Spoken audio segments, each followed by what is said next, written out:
Hello, bachcho. Let's read the question. The question says a satellite revolving in a circular equatorial orbit of radius capital R is equal to 2 multiplied by 10 to the power 4 kilometer from west to east appears over a certain point at the equator every tau is equal to 11.6 hours.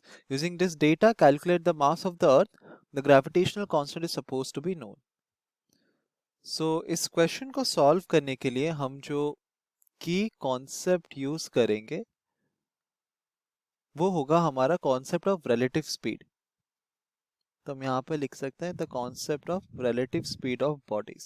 इसका क्या मतलब होता है कि हमें पता है कि हमारा जो अर्थ है it moves from the west towards the east.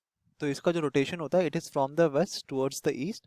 और हमें कहा गया कि हमारा सैटेलाइट भी इसी डायरेक्शन में मूव कर रहा है।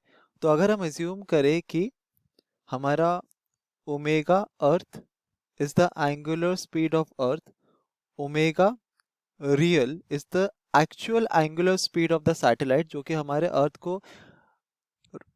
के अराउंड घूम रहा है। एंड अगर हम अज्यूम करें omega relative as the time taken to reach the particular point, क्योंकि दोनों सेम डायरेक्शन में मूव कर रहे हैं, तो हमारा जो एंगुलर स्पीड ऑफ सैटेलाइट होगा वो रिलेटिव स्पीड के वो एक रिलेटिव स्पीड होगा। और वो कैसे डिफाइंड होता है that omega relative is equal to, तो हम यहाँ पे लिख सकते हैं omega relative is equal to omega real minus of omega earth. और हमें पता है कि omega is equal to 2 pi by time period T. तो अगर हमें एक्चुअल एंगुलर स्पीड निकालना है ऑफ द सैटेलाइट जो ऑर्बिट कर रहा है, तो ये हो जाएगा omega real is simply equal to omega relative plus omega earth.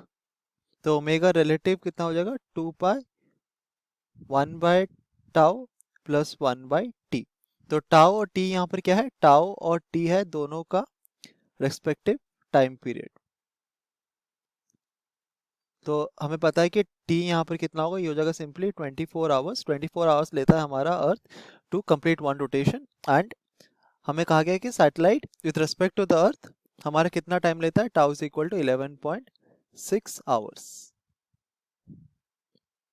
तो ये हो जाएगा हमारा actual angular speed of the satellite. तो हमें पता है कि अगर ये हमारा अर्थ है और ये हमारा सैटेलाइट है जो कि अर्थ के अराउंड ऑर्बिट कर रहा है, तो in order to remain in the orbit जो हमारा सेंट्रीपिटल एक्सेलरेशन जो हमारा, तो अगर ये हमारा सैटेलाइट है तो हमारा सैटेलाइट जो सेंट्रीपिटल एक्सेलरेशन मतलब उसके ऊपर लगेगा, तो हम लिख सकते हैं ए सेंट्रीपिटल। और सो इसे हम कहते हैं सेंट्रीपिटल एक्सेलरेशन या जो सेंट्रीपिटल फोर्स होगा तो हम लिख सकते हैं एफ सेंट्रीपिटल। ये हो जाएगा equal to the gravitational force जो कि इन दोनों बॉडीज के बीच में एग्जिस्ट करती है।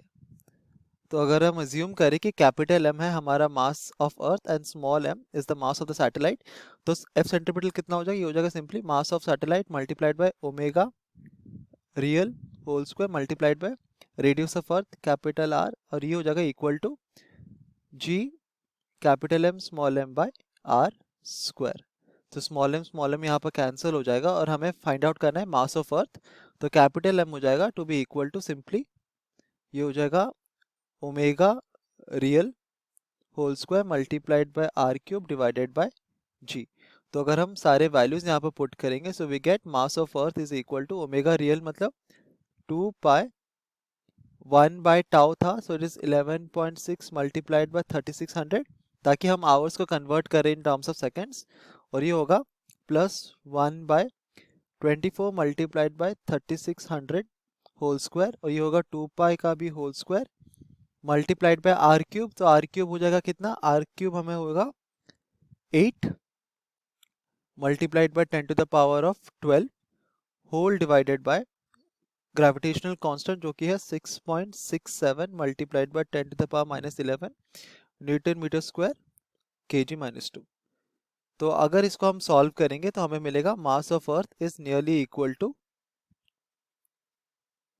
6 multiplied by 10 to the power of 24 kg। Hope you understood it well. Best of luck.